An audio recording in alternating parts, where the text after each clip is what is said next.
Badan Intelijen Negara Daerah Sulawesi Selatan atau Binda Sulsel menggelar vaksinasi massal khusus pelajar SMP di Kota Makassar. Selasa 30 Agustus 2021, vaksinasi massal ini serentak dilaksanakan di 10 sekolah SMP negeri di Kota Makassar yang ada di Kecamatan Tamalate.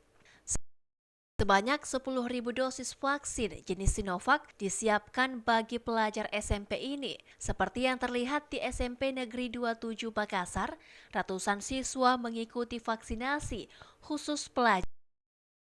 Kepala Sekolah SMP Negeri 27 Makassar, Nurdin mengungkapkan pemberian vaksin bagi pelajar ini dalam rangka menjaga kesehatan para siswa dengan harapan pemberian vaksin bagi pelajar tingkat SMP ini agar pembelajaran tatap muka bisa segera dilakukan.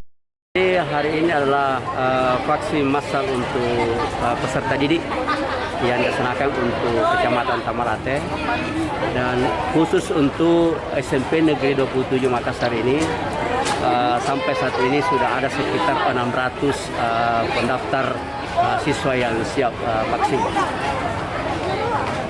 Kemudian kita memang sangat berharap bahwa seluruh siswa ini harus ikut vaksin dalam rangka untuk menjaga kesehatan mereka. Sementara itu, salah satu pelajar SMPN 27 Makassar, Sri Rahayu mengaku dirinya mengikuti vaksin ini agar bisa segera sekolah tatap muka. Mau sekolah ya? Agus Salim, Fajar TV, Fajar Radio melaporkan.